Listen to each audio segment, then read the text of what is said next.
Documento de la Pontificia Academia para la Vida. Humana Communitas. En la era de la pandemia.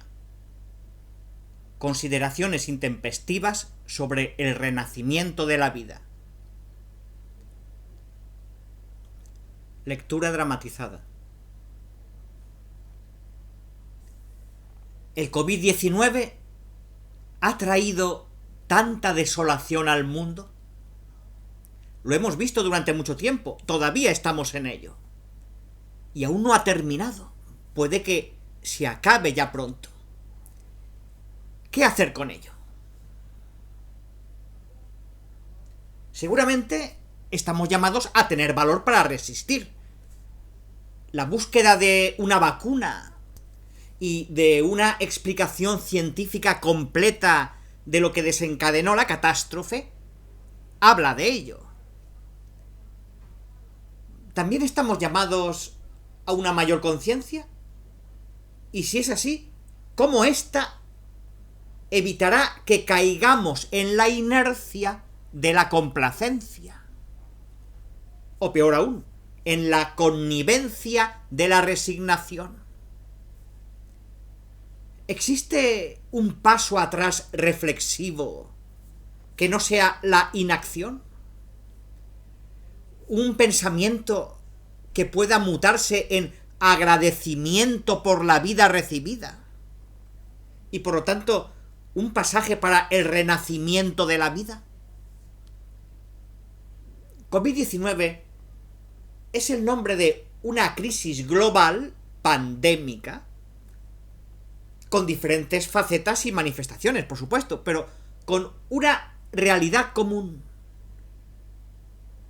Nos hemos dado cuenta, como nunca antes, de que esta extraña situación, pronosticada desde hace tiempo, pero nunca abordada en serio, nos ha unido a todos. Como tantos procesos en nuestro mundo contemporáneo, el COVID-19 es la manifestación más reciente de la globalización. Desde una perspectiva puramente empírica, la globalización ha aportado muchos beneficios a la humanidad. Ha difundido los conocimientos científicos, las tecnologías médicas y las prácticas sanitarias, todos ellos potencialmente disponibles en beneficio de todos. Al mismo tiempo, con el COVID-19 nos hemos encontrado vinculados de manera diferente, compartiendo una experiencia común de contingencia, cum tangere. Como nadie se ha podido librar de ella, la pandemia nos ha hecho a todos igualmente vulnerables, todos igualmente expuestos. Esta toma de conciencia se ha cobrado un precio muy alto. ¿Qué lecciones hemos aprendido? Más aún, ¿qué conversión de pensamiento y acción estamos dispuestos a experimentar en nuestra responsabilidad común por la familia humana? 1. La dura realidad de las lecciones aprendidas. La pandemia nos ha mostrado el desolador espectáculo de calles vacías y ciudades fantasmagóricas, de la cercanía humana herida, del distanciamiento físico.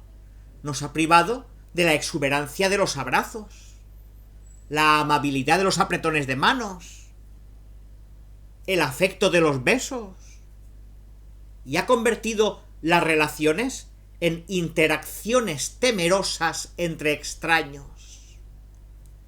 Un intercambio neutral de individualidades sin rostro, envueltas en el anonimato de los equipos de protección.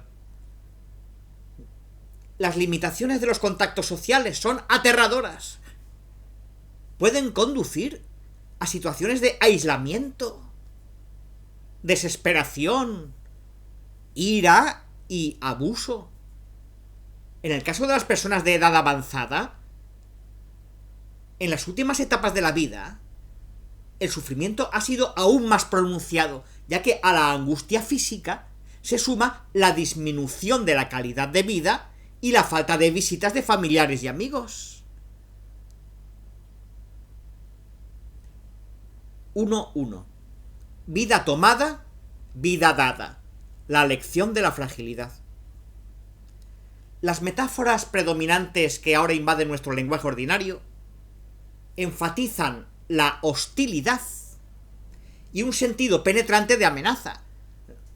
Los repetidos estímulos para combatir el virus, los comunicados de prensa que suenan como partes de guerra, las informaciones diarias del número de infectados que pronto se convierten en víctimas caídas. En el sufrimiento y la muerte de tantos hemos aprendido la lección de la fragilidad. En muchos países los hospitales siguen luchando, recibiendo demandas abrumadoras, enfrentando la agonía del racionamiento de recursos y el agotamiento del personal sanitario. La inmensa e indecible miseria y la lucha por las necesidades básicas de supervivencia ha puesto en evidencia la condición de los prisioneros, los que viven en la extrema pobreza al margen de la sociedad, especialmente en los países en desarrollo, y los abandonados, destinados al olvido en los campos de refugiados del infierno. Hemos sido testigos del rostro más trágico de la muerte. Algunos experimentan la soledad de la separación, tanto física como espiritual, de todo el mundo, dejando a sus familias impotentes, incapaces de decirles adiós, y sin ni siquiera poder proporcionar los actos de piedad básica, como por ejemplo un entierro adecuado. Hemos visto la vida llegar a su fin sin tener en cuenta la edad, el estatus social o las condiciones de salud. Sin embargo, todos somos frágiles, radicalmente marcados por la experiencia de la finitud en la esencia de nuestra existencia, y no solo de manera ocasional. Hemos sido visitados por el suave toque de una presencia pasajera, pero esta nos ha dejado igual. No nos hemos inmutado, confiando en que todo continuará según lo previsto. Salimos de una noche de orígenes misteriosos. Llamados a ir más allá de la elección, llegamos pronto a la presunción y a la queja, apropiándonos de lo que solamente nos ha sido confiado. Demasiado tarde aprendemos el consentimiento a la oscuridad de la que venimos y a la que finalmente volvemos. Algunos dicen que todo esto es un cuento absurdo porque todo se queda en nada. Pero, ¿cómo podría ser esta nada la última palabra? Si es así, ¿por qué la lucha? ¿Por qué nos animamos unos a otros a la esperanza de días mejores cuando todo lo que estamos experimentando en esta pandemia haya terminado? La vida va y viene, dice el guardián de la prudencia cínica.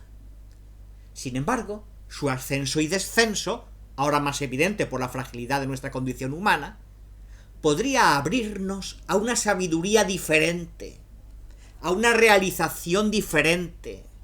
Salmos 8. Porque la dolorosa evidencia de la fragilidad de la vida puede también renovar nuestra conciencia de su naturaleza dada.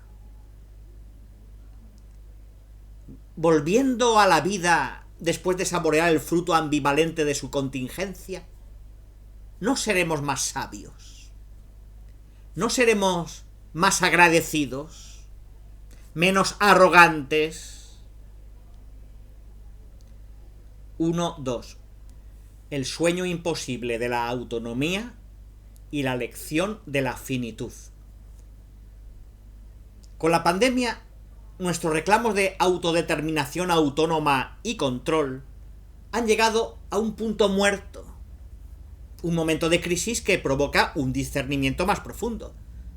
Tenía que suceder tarde o temprano, porque el hechizo ya había durado bastante.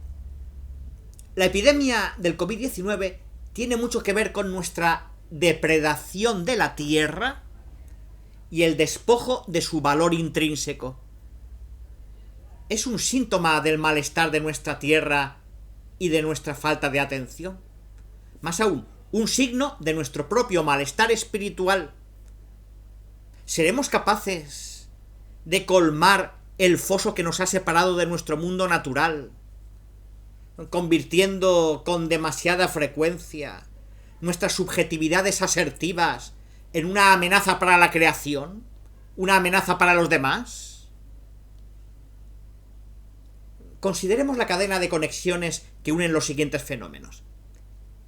La creciente deforestación empuja a los animales salvajes a aproximarse al hábitat humano.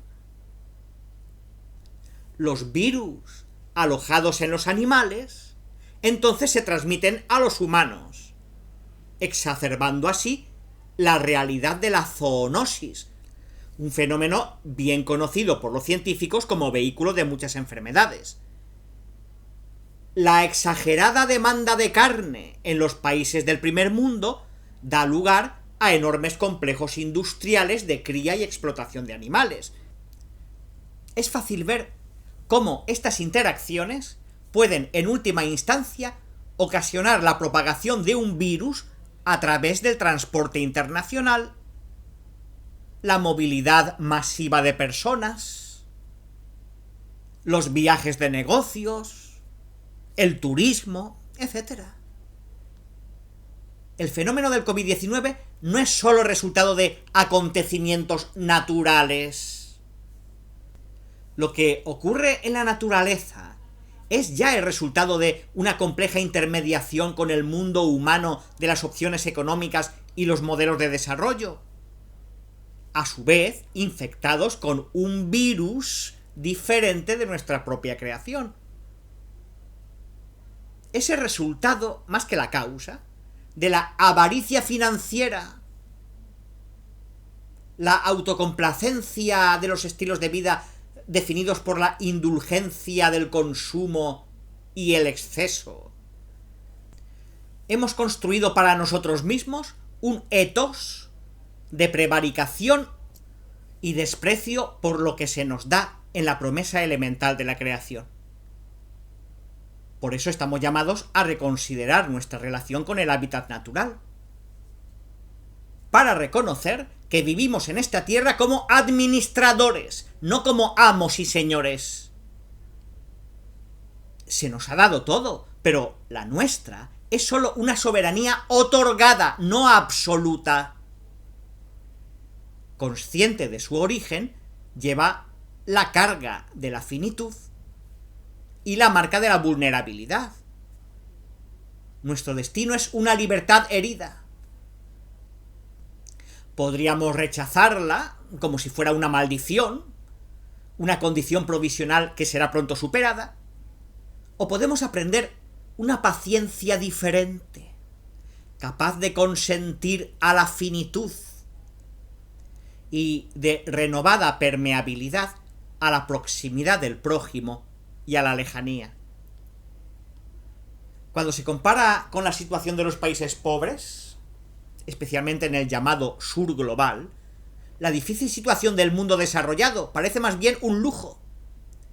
Solo en los países ricos la gente puede permitirse los requisitos de seguridad. En cambio, en los no tan afortunados, el distanciamiento físico es solo una imposibilidad, debido a la necesidad y al peso de las circunstancias extremas, los entornos abarrotados y la falta de un distanciamiento asequible enfrentan a poblaciones enteras como un hecho insuperable. El contraste entre ambas situaciones pone de relieve una paradoja estridente, al relatar, una vez más, la historia de la desproporción de la riqueza entre países pobres y ricos.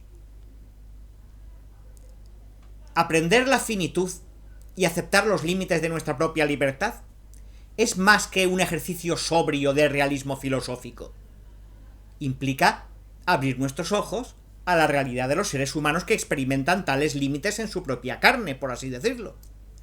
En el desafío diario de sobrevivir para asegurarse las condiciones mínimas a la subsistencia, alimentar a los niños y miembros de la familia, superar la amenaza de enfermedades a pesar de no tener acceso a los tratamientos por ser demasiado caros. Tengamos en cuenta la inmensa pérdida de vidas en el sur global. La malaria, la tuberculosis, la falta de agua potable y de recursos básicos siguen sembrando la destrucción de millones de vidas por año. Una situación que se conoce desde hace décadas. Todas estas dificultades podrían superarse mediante esfuerzos y políticas internacionales comprometidas. ¿Cuántas vidas podrían salvarse? ¿Cuántas enfermedades podrían ser erradicadas? ¿Cuánto sufrimiento se evitaría? 1.3. El desafío de la interdependencia y la lección de la vulnerabilidad común. Nuestras pretensiones de soledad monádica tienen pies de barro.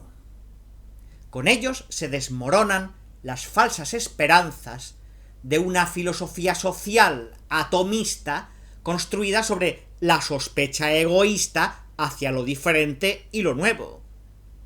Una ética de la racionalidad calculadora inclinada hacia una imagen distorsionada de la autorrealización, impermeable a la responsabilidad del bien común a escala global, y no solo nacional. Nuestra interconexión es un hecho.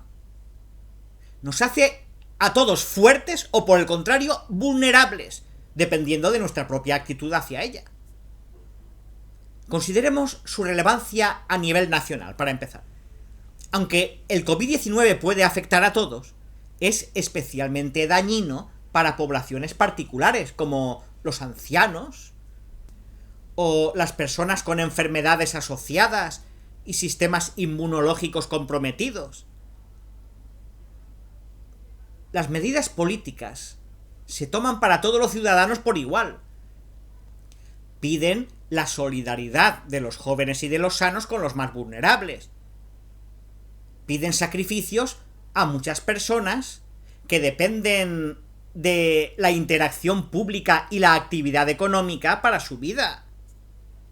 En los países más ricos estos sacrificios pueden compensarse temporalmente, pero en la mayoría de los países estas políticas de protección son simplemente imposibles. Sin duda, en todos los países es necesario equilibrar el bien común de la salud pública con los intereses económicos. Durante las primeras etapas de la pandemia, la mayoría de los países se centraron en salvar vidas al máximo. Los hospitales, y especialmente los servicios de cuidados intensivos, eran insuficientes, y solo se ampliaron después de enormes luchas. Sorprendentemente, los servicios de atención sobrevivieron gracias a los impresionantes sacrificios de médicos, enfermeras y otros profesionales de la sanidad, más que por la inversión tecnológica. Sin embargo, el enfoque en la atención hospitalaria desvió la atención de otras instituciones de cuidados. Las residencias de ancianos, por ejemplo, se vieron gravemente afectadas por la pandemia, y solo en una etapa tardía se dispuso de suficientes equipos de protección y test.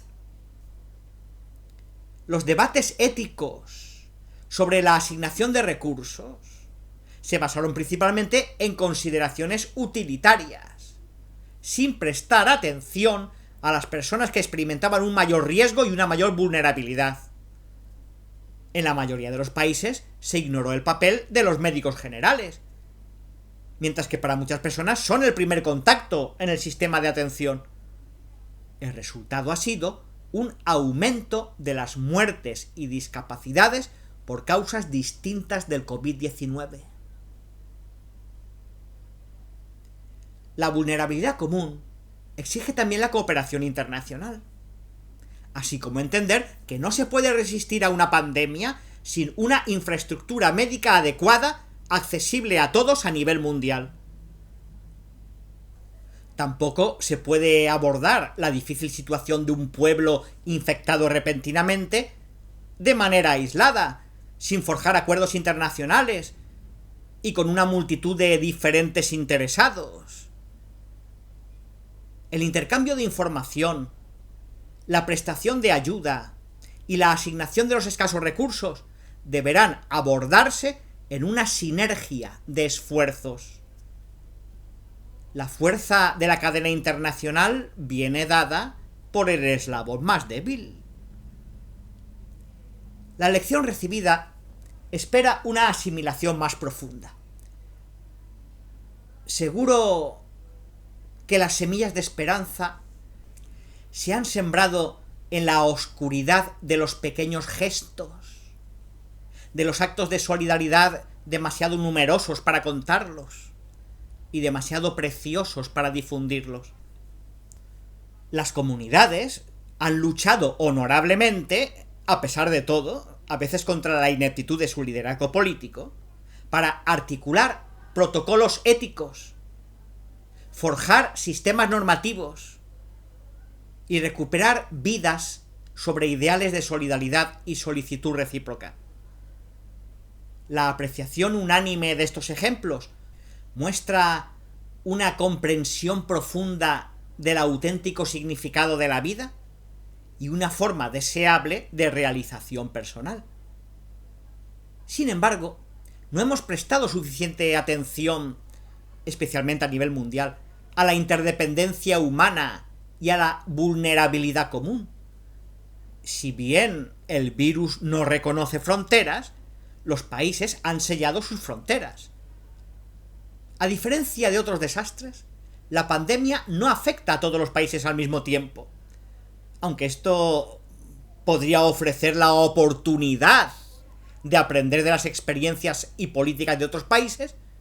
Los procesos de aprendizaje a nivel mundial fueron mínimos. De hecho, algunos países han entablado a veces un cínico juego de culpas recíprocas. La misma falta de interconexión puede observarse en los esfuerzos por desarrollar remedios y vacunas. La falta de coordinación y cooperación se reconoce cada vez más como un obstáculo para abordar el COVID-19. La conciencia de que estamos juntos en este desastre y de que solo podemos superarlo mediante los esfuerzos cooperativos de la comunidad humana en su conjunto está estimulando los esfuerzos compartidos. El establecimiento de proyectos científicos transfronterizos es un esfuerzo que va en esa dirección. También debe demostrarse en las políticas mediante el fortalecimiento de las instituciones internacionales. Esto es particularmente importante, ya que la pandemia está aumentando las desigualdades e injusticias ya existentes. Y muchos países que carecen de los recursos y servicios para hacer frente adecuadamente al COVID-19 dependen de la asistencia de la comunidad internacional. 2. Hacia una nueva visión, el renacimiento de la vida y la llamada a la conversión. Las lecciones de fragilidad, finitud y vulnerabilidad nos llevan al umbral de una nueva visión. Fomentan un espíritu de vida que requiere el compromiso de la inteligencia y el valor de la conversión moral. Aprender una lección es volverse humilde. Significa cambiar buscando recursos de significado hasta ahora desaprovechados, tal vez repudiados. Aprender una lección es volverse consciente una vez más de la bondad de la vida que se nos ofrece, liberando una energía que va más allá de la inevitable experiencia de la pérdida, que debe ser elaborada e integrada en el significado de nuestra existencia. ¿Puede ser esta ocasión la promesa de un nuevo comienzo para la humana communitas? ¿La promesa del renacimiento de la vida? Y si es así, ¿en qué condiciones? 2.1. Hacia una ética del riesgo. Debemos llegar, en primer lugar, a una renovada apreciación de la realidad existencial del riesgo. Todos nosotros podemos sucumbir a las heridas de la enfermedad, a la matanza de las guerras y a las abrumadoras amenazas de los desastres. A la luz de esto, surgen responsabilidades éticas y políticas muy específicas respecto a la vulnerabilidad de los individuos que corren un mayor riesgo en su salud, su vida o su dignidad. El COVID-19 podría considerarse a primera vista solo como un determinante natural, aunque ciertamente sin precedentes, del riesgo mundial. Sin embargo, la pandemia nos obliga a examinar una serie de factores adicionales, todos los cuales entrañan un reto ético polifacético. En este contexto, las decisiones deben ser proporcionales a los riesgos, de acuerdo con el principio de precaución. Centrarse en la génesis natural de la pandemia, sin tener en cuenta las desigualdades económicas, sociales y políticas entre los países del mundo, es no entender las condiciones que hacen que su propagación sea más rápida y difícil de abordar. Un desastre, cualquiera que sea su origen, es un desafío ético, porque es una catástrofe que afecta a la vida humana y perjudica la existencia humana en múltiples dimensiones. En ausencia de una vacuna, no podemos contar con la capacidad de derrotar permanentemente al virus que causó la pandemia, salvo por agotamiento espontáneo de la fuerza patológica de la enfermedad. Por lo tanto, la inmunidad contra el COVID-19 sigue siendo una especie de esperanza para el futuro. Esto también significa reconocer que vivir en una comunidad en riesgo exige una ética a la par que la perspectiva de que tal situación pueda realmente convertirse en realidad. Al mismo tiempo, es necesario dar cuerpo a un concepto de solidaridad que vaya más allá del compromiso genérico de ayudar a los que sufren.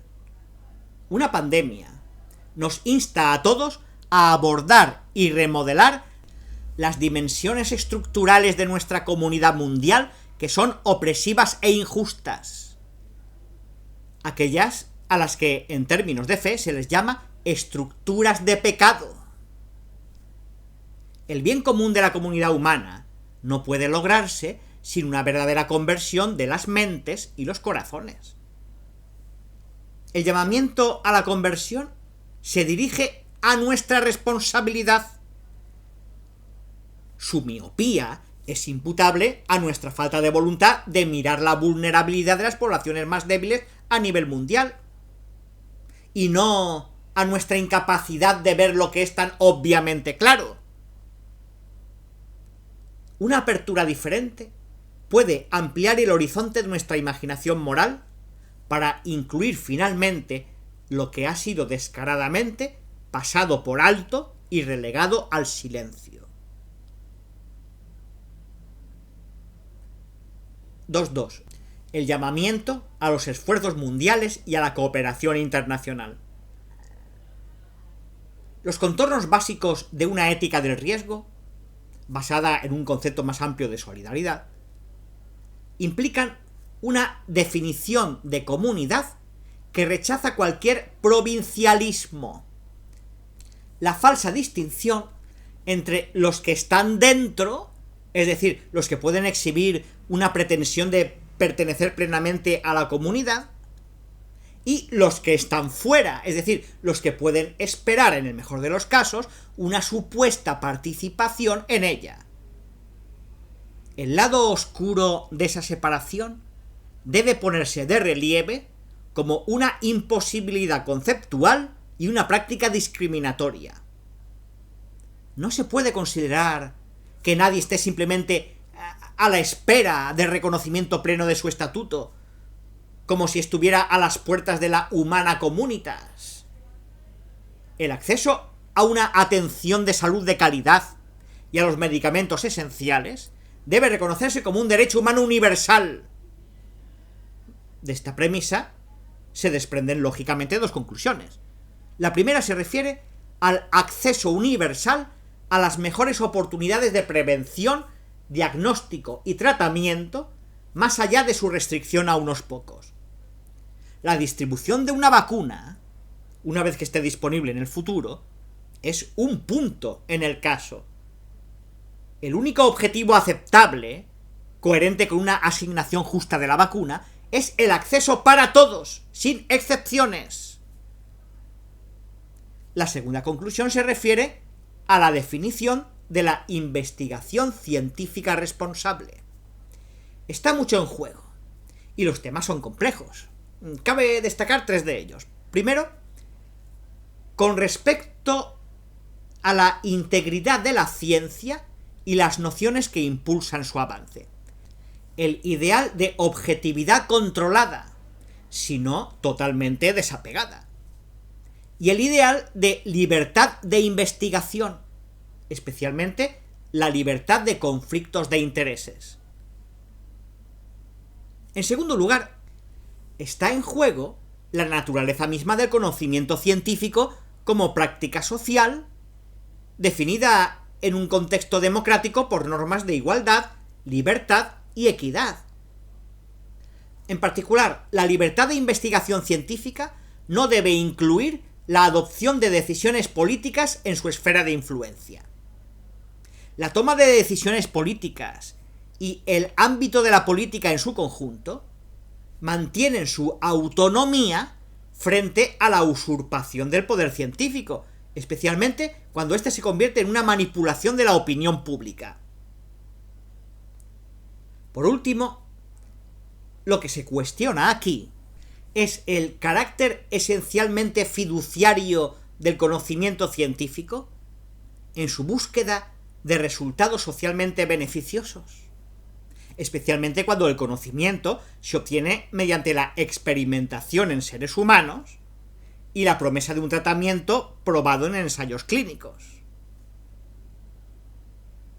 El bien de la sociedad y las exigencias del bien común en el ámbito de la atención de la salud se anteponen a cualquier preocupación por el lucro.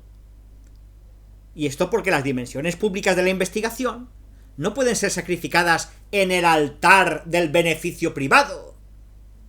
Cuando la vida y el bienestar de una comunidad están en juego, el beneficio debe pasar a un segundo plano.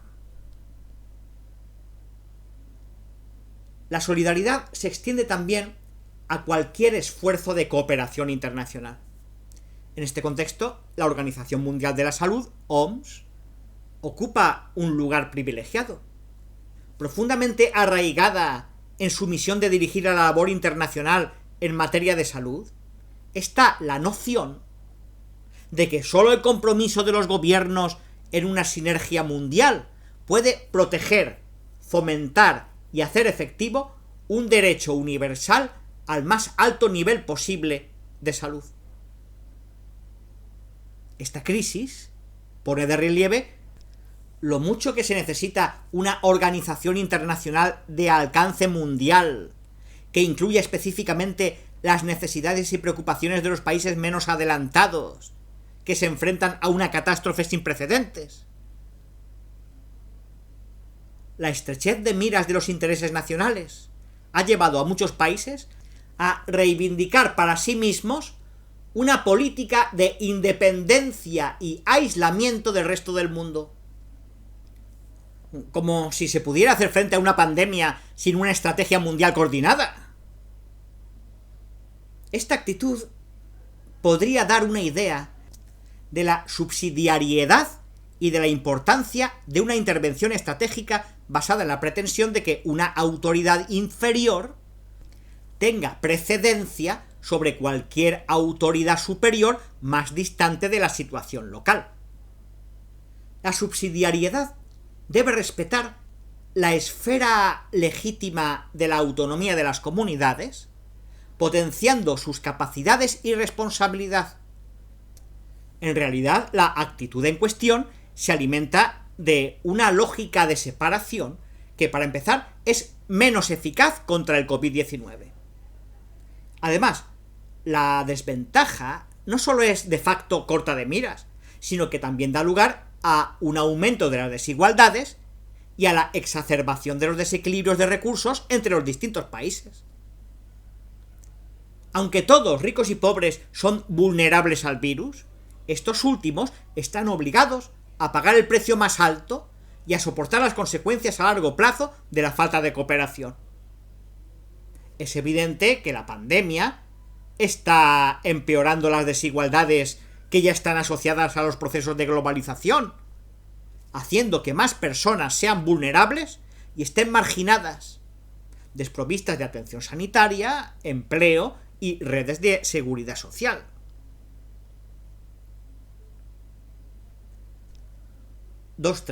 El equilibrio ético centrado en el principio de solidaridad. En última instancia, el significado moral y no solo estratégico de la solidaridad es el verdadero problema en la actual encrucijada a la que ha de hacer frente la familia humana. La solidaridad conlleva la responsabilidad hacia el otro que está en una situación de necesidad, que se basa en el reconocimiento de que, como sujeto humano dotado de dignidad, cada persona es un fin en sí mismo, no un medio. La articulación de la solidaridad como principio de la ética social se basa en la realidad concreta de una presencia personal en la necesidad que clama por su reconocimiento. Así pues, la respuesta que se nos pide no es sólo una reacción basada en nociones sentimentales de simpatía.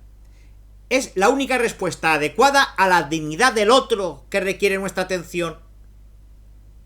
Una disposición ética basada en la aprehensión racional del valor intrínseco de todo ser humano. Como un deber, la solidaridad no viene gratis, sin costo, y es necesaria la disposición de los países ricos a pagar el precio requerido por el llamado a la supervivencia de los pobres y la sostenibilidad de todo el planeta. Esto es válido tanto de manera sincrónica con respecto a los distintos sectores de la economía, como diacrónica, es decir, en relación con nuestra responsabilidad por el bienestar de las generaciones futuras y la medición de los recursos disponibles. Todos estamos llamados a hacer nuestra parte. Mitigar las consecuencias de la crisis implica renunciar a la noción de que la ayuda vendrá del gobierno, como si fuera un deus ex machina que deja a todos los ciudadanos responsables fuera de la ecuación, intocables en su búsqueda de intereses personales. La transparencia de la política y las estrategias políticas, junto con la integridad de los procesos democráticos, requieren un enfoque diferente. La posibilidad de una escasez catastrófica de recursos para la atención médica, materiales de protección, equipos de test, ventilación y cuidados intensivos en el caso del COVID-19, podría utilizarse como ejemplo. Ante los trágicos dilemas, los criterios generales de intervención basados en la equidad en la distribución de los recursos, el respeto a la dignidad de toda persona y la especial atención a los vulnerables, deben esbozarse de antemano y articularse en su plausibilidad racional con el mayor cuidado posible. La capacidad y la voluntad de equilibrar principios que podrían competir entre sí es otro pilar esencial de una ética del riesgo y la solidaridad. Por supuesto, el primer deber es proteger la vida y la salud. Aunque una situación de riesgo cero sigue siendo una imposibilidad, respetar el distanciamiento físico y frenar, si no detener totalmente, ciertas actividades, han producido efectos dramáticos y duraderos en la economía. Habrá que tener en cuenta también el costo de la vida privada y social. Se plantean dos cuestiones cruciales. La primera se refiere al umbral de riesgo aceptable, cuya aplicación no puede producir efectos discriminatorios con respecto a las condiciones de poder y riqueza. La protección básica y la disponibilidad de medios de diagnóstico deben ofrecerse a todos de acuerdo con un principio de no discriminación. La segunda aclaración decisiva se refiere al concepto de solidaridad en el riesgo. La adopción de reglas específicas por una comunidad requiere una atención a la evolución de la situación en el campo, tarea que solo puede llevarse a cabo mediante un discernimiento fundado en la sensibilidad ética y no solo en la obediencia a la letra de la ley. Una comunidad responsable es aquella en la que las cargas de la cautela y el apoyo recíproco se comparten proactivamente con miras al bienestar de todos. Las soluciones jurídicas a los conflictos en la asignación de la culpabilidad y la responsabilidad por mala conducta o negligencia voluntarias son a veces necesarias como instrumento de justicia. Sin embargo, no pueden sustituir a la confianza como sustancia de la interacción humana.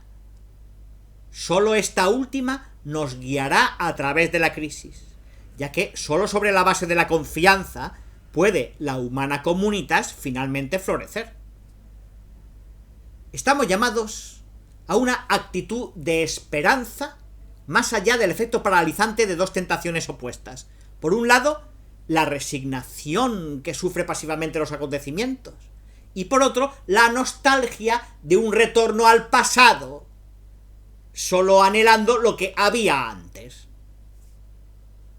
En cambio, es hora de imaginar y poner en práctica un proyecto de convivencia humana que permita un futuro mejor para todos y cada uno. El sueño recientemente descrito para la región amazónica podría convertirse en un sueño universal, un sueño para todo el planeta que integre y promueva a todos sus habitantes para que puedan consolidar un buen vivir.